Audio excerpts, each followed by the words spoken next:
Hello, welcome! This is going to be a developer's commentary for Leaf's Odyssey, a puzzle game that I made. This has been in development since October, and it is sort of a spiritual successor to Throw Rock. As of when this video goes up, the game should be released and available, so check the description for links if it looks interesting. So this is the first commercial game that I have made. And I'm doing this right now. This is being pre-recorded a little before the release date. Because whenever I did a video on Foresight Fight or other stuff I was working on, all sorts of issues would pop up, and this is kind of part of my last-minute personal playtesting process just to see if anything goes wrong. That's part of it. Yeah, and this should also act as a little introduction to the game. If it looks interesting to you after the first little bit, I'd recommend playing before watching any further. But also, the later parts of this will definitely be targeted toward people who have played the game. This will be primarily focused on level design. Other parts of this game may be covered at some point. Anyway, so I'm going to press play here. This is an in-development version, so things may look a little bit different from... I already spot an issue. Okay. Issue for me. As soon as I pressed that with a gamepad button, my cursor already showed a square here. Yeah, so things look a little bit different from the version you play. That's because this is a little before release date, and I'll probably be changing things. Anyway, so, hi. I start on a move sign that shows me basic controls. Playing with a gamepad, you can play on a keyboard if you want. Pretty sophisticated gamepad support here, so anything you have around that your computer can read should work fine with the game. It might take a little bit of setup though. Anyway, so yeah, stepping game kind of in the vein of Throw Rock. This has a few various inspirations. Let's actually go back and show the About screen. So, pretty strong Drawd influence here. There's a little bit of Explorer in here, there's a little bit of No Anglerfish, a little bit of Terrier.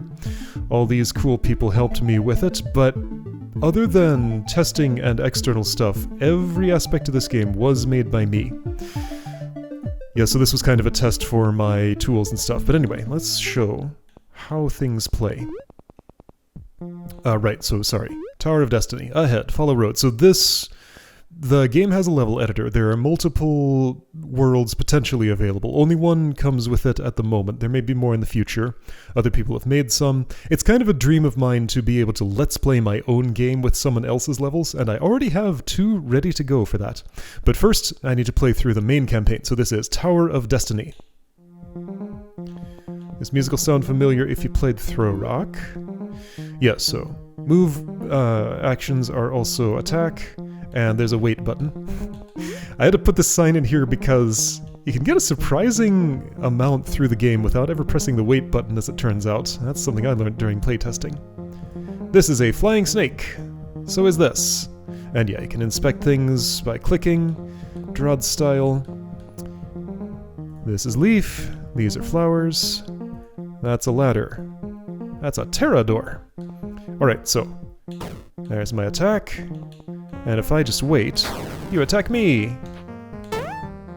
Alright, so clear the monsters and exit the room, just like Drawd. Don't have a key for that door. That's a little different from Drawd. Go down! What the heck? Okay, I got a weird issue here. Oh, is that so? Okay, it's sort of an issue.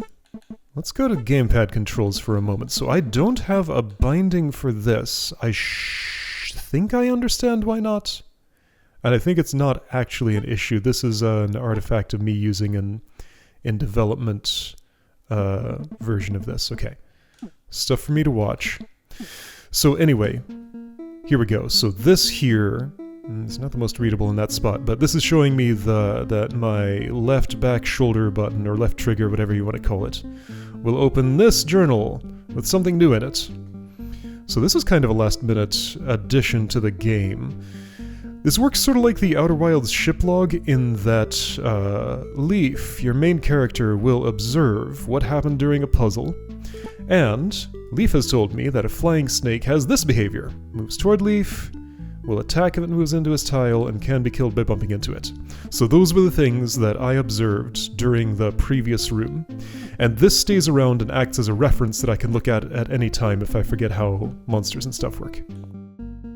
Anyway, maybe getting ahead of things a little bit. So there was a green door up there. There are yellow doors up here, officially called Prime Door. And there's my Terra key for the green door up there. Anyway, cracked wall, flying snake. Things to fight. Basic combat tutorial. So I have this set up. Here, specifically with that spacing to encourage using the wait command there. There's a bunch of little things I did here to make sure the wait key would be used. So anyway, basic lure the monsters out puzzle, introduction to combat, introduction to cracked walls, and the basic structure of the game. So I can go to my map if I do this. So we started at Overlook Point, it looks like that. Oh, okay, so that button takes me there, that's fine. Map controls, a little awkward, hard to get them better than they are. Seeing something I can maybe do better. Road to Tower, went down to Snake Pit. So, Snake Pit sort of functions as the first dungeon in the game. And you come down here because the road is blocked by a locked green door. Green key is here, but you need 3 yellows to get it. So, clear the room, these monster gates open, and you can go 3 different ways. This way is the closest to where you'll be standing when you clear the room, most likely. So this is most likely the way a player will go, and this sort of has a bunch of introductory stuff on it. So, variation on the puzzle above. Sort of little monster maze here. 2 flying snakes, monster door in the way. Gotta get them out. And there's a little hook in the wall there to assist with that. And there we go. So right, rooms have titles. Also right, journal's going to be saying lots of things to me as I go along here. So Flying Snake prefers to move on the same axis it's already facing. Will turn 90 degrees if it can't get closer on its current preferred axis. And of course, can safely cross pits as we've seen. So yeah, this monster has kind of some complicated movement rules that everybody had trouble understanding, I found, during playtesting. So I had this idea for this journal that would basically show, like, the journal observes what happens during the game and writes out a description of it. Then you can reference it later to see, like, these are sort of the 2 important rules for how to think about how a flying snake moves. Because yeah, like, you're facing north, but you can't get closer going north if I step here. That's a trapdoor, by the way. And you will go east. You'll continue east as long as I'm moving east. But if I wait, you'll go north. Or if I go north, you'll go north, because you don't have any ways on your current way you're facing to get closer to me. So you have to turn 90 degrees to do that. Anyway, so what's happening in this room? Real easy to kill the snake and go over here, but oh no, I'm blocked. Trapdoor dropped, can't get out, so you'll have to do something different. Room title up there says distance, so let's try some distance. So every cracked wall I break loses 1 space between me and the flying snake. And to get out, I gotta be elevated on this door to get across, because otherwise it's an inverted monster gate, and it'll block me if I'm not in just the right place. So harder variation of that same puzzle. You saw the concept, now do something fancy with it. So if I just try to go here, well sure, first if I try to kill the flying snake and go, then we run into that exact same problem. If I try to just go now, the problem I run into is that I don't have enough space to survive. So you need more distance, and this is where manipulation gets kind of tricky. This is like the first sort of tricky puzzle in the game. There are all these floor markings here to assist with understanding your spacing relative to the flying snake. I'm not going to be able to do a great job of demonstrating, like, all the dead ends in the puzzle and what the solving process will look like for a new player, because I know these levels way too well, but I'll just show the mechanisms and describe them. So yeah, all the floor markings show the correct distance, just so you don't have to go all the way to the end to measure it. And there we go. So first prime key is here. Got one, collected one, yep. And if I look at my map, so this icon says there is a key in this room. So I can look at it and see, indeed, there is a key in this room. And I have 1/3 of the way to having that key. So with this prime key I just collected, I can open that door, but just one. So, next place player will likely go is here. So check it out, it's a horde room. Let's do some combat. So sure, let's see what a new player would do. They'd probably go here, and if you haven't figured out that the distance has to be right to survive, you might do that. If you have figured that out, you might wait or do this. Anyway, yeah, so everybody I've seen try to solve this room, like, nothing happens from this point. If I go here and start fighting, I get surrounded, and both moves kill me. So, gotta do something different. Let's try north and fighting, but then you just get surrounded again. It's a little bit of a magic move sequence, but a very constrained possibility space, just sort of showing what a horde room could look like in this game. That's the sequence of moves that gets me to a safe enough place to do some attacks. This one catches up just in time. There's a structure here. If I don't deal with you now, I'll never be catching up with you later. You get hooked in this little place and never get to me. You I could deal with early. Either way around works. But yeah, so if I leave this one alone, it's no good. I have to go up there and do it now.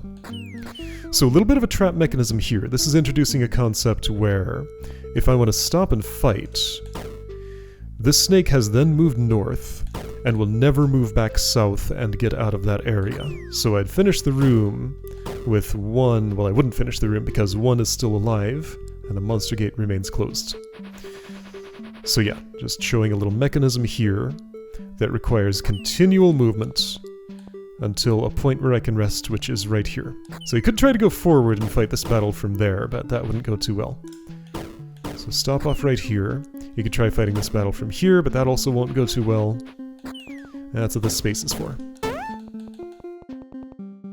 So, last room on this branch goes to another prime key, racetrack.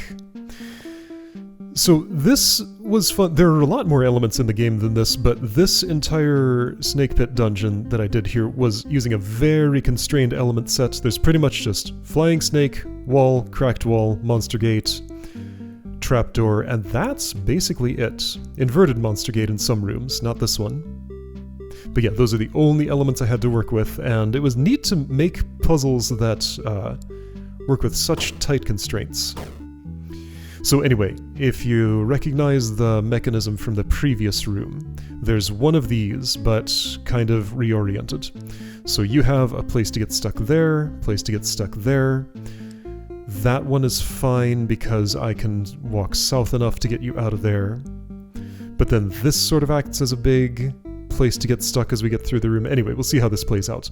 But basically, like, watch out for this snake getting trapped in this no-no zone, and some others we'll see later. So anyway, if I don't want it to get trapped there, here's one place to rest in this row, another place to rest in this row or farther south. So I'll wait here to deal with you. Then a little bit of trickery to get this flying snake out. You gotta go south, then north, then south again. These three are free. They just come and attack and come to the slaughter. Alright, so safe to move east. Right up until this point, another race starts on this racetrack. So as soon as I have stepped east onto this space, you are fated to go here if I don't do something about it. And this is another one of those hooks, a stuck spot you can't really get out of with the room layout as it is. So I'm currently in a race to get ahead of this snake. That one you also gotta worry about, but it just sort of works itself out because I go up here and I'm just in time to step north. So remember, flying snake prefers to move on the same axis it's already facing, so happy to turn 180 degrees, tries not to turn 90 degrees if it can avoid it. So yeah, you would not step east if I step north, you would step north because you can get closer on your preferred axis. Alright, so you might be tempted to cash this in and take out that flying snake, and maybe these two. But oh no, something has happened down here. You are now stuck in an area I can't get you out of.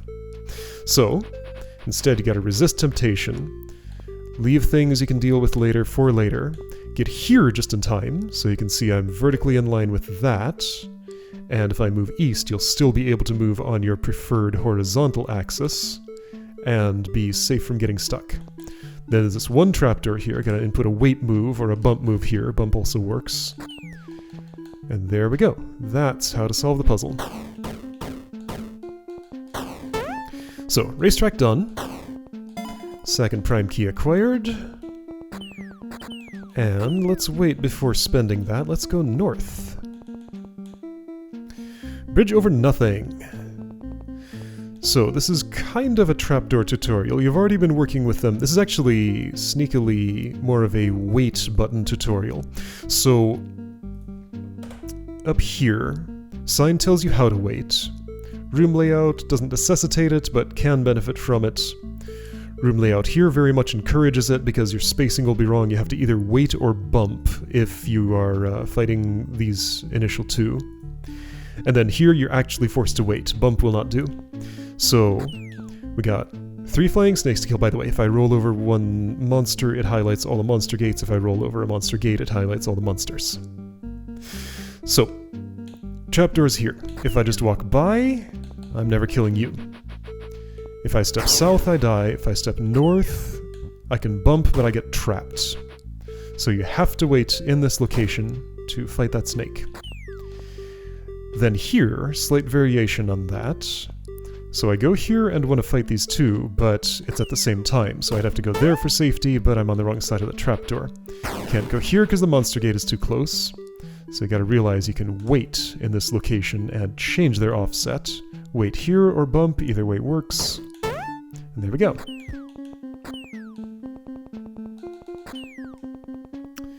Collapsing road. So, this puzzle looks like a lot of unnecessary complications. You try to do it the simple way, and you learn what those complications are. Yeah, so you have to come down here one way or the other. Let's try it this way. So there's this cracked wall here, which forces me to spend a turn in this row, getting flying snake number 2 stuck here. That's a spot it can never come out of. So you don't go clockwise, you go counterclockwise. If I try to go up here now, just nothing happens. It's not time to be there yet. So I go down here and try to kill these two. Okay, so there's this one spot that's in line with something that'll get you out of your hook. So I go there, I wait, I bring you out, do all this unnecessary looking stuff, and go up here, and problem is I can't get any closer because you're too close, and that closes on me, and now I'm trapped. So what you gotta realize for this room is that it's necessary to keep one of these alive. Oh, that's fun. Okay, so it might look like you turned 90 degrees when you could actually move west. Alright, so little extra moments. There's monster move order in here. Flying snake number 2 moves before number 3. So what happens when I move west is you move east, then you see a wall to your west and cannot go that way, so that's why you turn. Okay, interesting. I didn't realize until just now that there was actually a move order consequence in this room. It's fine. Probably no one will notice, because I didn't until now. Anyway, so I kept one alive. There's this convenient hook right here, which makes it safe to walk up here and preserve you. Convenient hallway in this little pit here, which I can't cross, but a flying snake friend can. So you come to me, I get to the other side of this inverted monster gate, and wait for you, and there we go. Now I am through. So around the bend, final room in the snake pit. This is another, yeah, so similar sort of, do I go clockwise or counterclockwise around this, as that's set up. So let's try clockwise. So I go here, we got 4 flying snakes to kill, a couple of cracked walls. This is one of those have to keep moving mechanisms. Alright, you are there. If I move you there, it's best because I can get you out in that direction. You're here. But problem is, I go around, I must break this cracked wall because I'm never getting to it if I leave it behind. But if I do that, then I've waited in the hazard zone for Flying Snake number 2. So, that's a loss. I can get all the others, but I'm short one. Okay, so let's go counterclockwise. Same deal, break all the cracked walls as you go by. And... problem is, same deal. So this is a cracked wall I must break. But doing so moves you here, I must continue north, therefore you get hooked, and I can never go east of this point, so you will be stuck there forever. I can get all the others, I can get you across that hazard, but that one is stuck. So both ways have an impossibility. What's necessary to realize is there's a little bit more room geometry here. You can go all the way up here, and wait a moment, get that one primed early, then counterclockwise works. This used to be a little harder to see. I added that trapdoor to kind of call attention to that spot, because this is still pretty early game. I don't want to be too tricky about this. Game pulls its punches a little bit here, but it will do so less later in the campaign. Alright, so final prime key of Snake Pit is acquired. And... door open, Terra key acquired. And this door is opened. Alright, so we can proceed in this direction. Alright, and as we go along this zone that doesn't really have a name, I guess this is part of... well, Overlook Point is this screen, but I don't know. This is Overlook Ridge or something, I'm saying now. Anyway, so... just the outdoor zone with the throw rock music. So, new mechanic being introduced. This is a toggle switch. Does about what you'd expect. Basically, it's a drawed orb. These are toggle doors. Basically, they're, you know, drawed doors. You know, heavy drawed DNA in this game. So, right. Just a very basic little routing puzzle here. A monster maze. Gotta be on the right side of the switch. You see that the flying snake, if it is standing on where a door is, it gets elevated, just like I did when I was on, like, say, this monster gate. If I hold, I have a button to show the initial state of the room, so as I hold that, I can see how this room looked when I first entered it. Anyway, so, right. Snake goes there, snake comes here, passing another thing. Yeah, this is just wired to toggle all the doors. There are only toggles in this game. There's no force open or force closed mode. That kept things a lot simpler for wiring. Didn't have to teach like what each color means or whatever. Just every mechanism toggle is a toggle. So through that door, through the final door, and into my claws. In addition to toggle switches that you attack, there are also pressure plates that you step on. Like this. And I get ambushed, and have only one available move right up until here. Just scrape the snakes off on a rock, use your wait key again. And look, another Terra door in the way, and I don't have a key anymore. I used it at the other one. So anyway, this goes down to the second dungeon of the game. I think this is a reasonable place to stop. And I'll see you next time to try out this second dungeon and show you what's down here.